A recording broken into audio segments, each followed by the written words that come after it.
Example number 8 करते हैं। 0 to 4 box of root x plus x square d root x. तो root x को y put कर दिया, ठीक है। इंटेग्रेशन चेंज हो जाएगी, अलग अलग कर लो।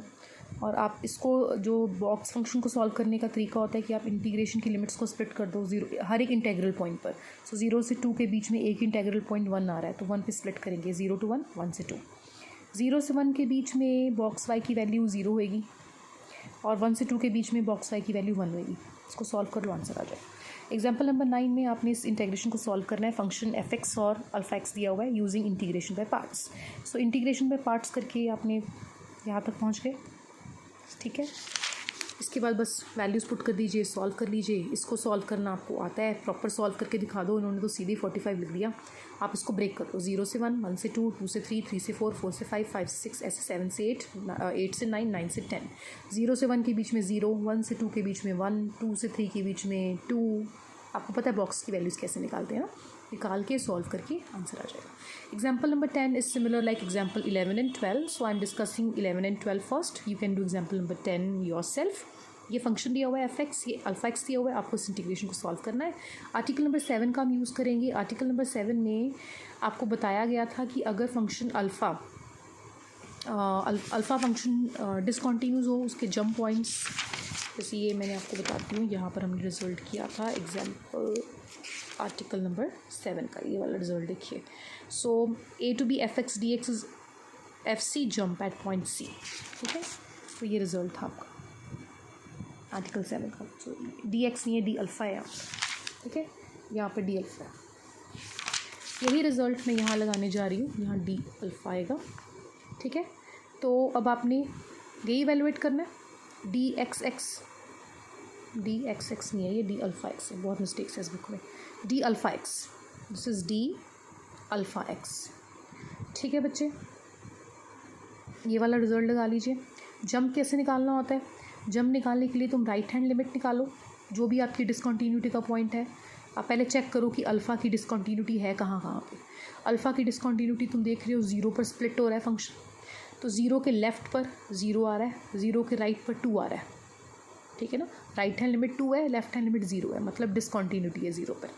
सिमिलरली 1 पे भी डिसकॉन्टीन्यूटी है, क्योंकि 1 के लेफ़्ट पर 2 आ रहा है बट 1 के राइट पे 0 आ रहा है, ठीक है। तो जहाँ जहाँ पर भी डिसकॉन्टीन्यूटीज़ होएगी तो वहाँ के अलग अलग फैक्टर्स बनाओगे, ठीक है। पहला फैक्टर बनेगा 0 पर, f0, fc मतलब f0। Jump eight c, jump कैसे निकालते हैं? Right limit minus left limit.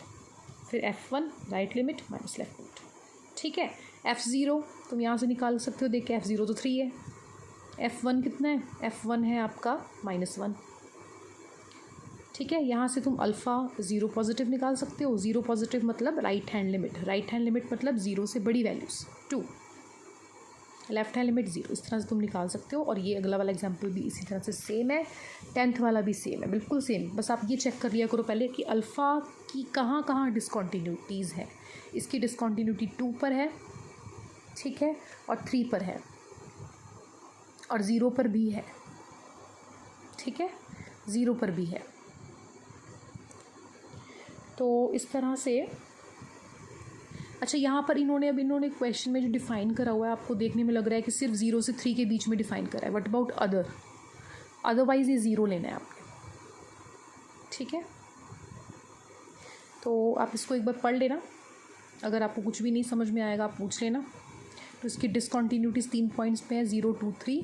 3 factors बनेंगे इसके, एक 0 वाला फैक्टर बनेगा, एक 2 वाला बनेगा, एक 3 वाला बनेगा। एक बार पढ़ लेना, मैंने इसको पूरा देखा नहीं, अगर कोई मिस्टेक होएगी, कुछ नहीं समझ में आएगा तो आप मेरे से पूछ लेना, ठीक है। ओके, नेक्स्ट है एग्जाम्पल नंबर 13। इसमें आपको एफ एक्स अल्फ़ा एक्स भी दिए हुए हैं। आपको पहले बताना है कि एफ़ क्या रिमन स्टेलजस इंटेग्रेबल है, अगर है तो इसकी वैल्यू निकाल के दिखानी है। फंक्शन एक्स कॉन्टीन्यूज़ है, ये मोनोटॉनिक है, तो जब भी ये मोनोटॉनिक हो, ये कॉन्टीन्यूज़ हो, तो फंक्शन एफ रिमन स्टेलजस इंटेग्रेबल होता है on the given interval which is 0 to 1, ठीक है। अब आपने ये इंटीग्रेशन सॉल्व करनी है। एफ़ की वैल्यू एक्स थी ना, और डी अल्फ़ा की वैल्यू एक्स स्क्वायर थी। इंटीग्रेशन बाय पार्ट्स लगा दो, सॉल्व कर लो, आंसर आ जाएगा। So you are only left with example number 6 and article number 10। इससे पहले सिर्फ 2 ही चीज़ें रह गई हैं, उसकी अब सेपरेट वीडियो बना के मैं डालूँगी।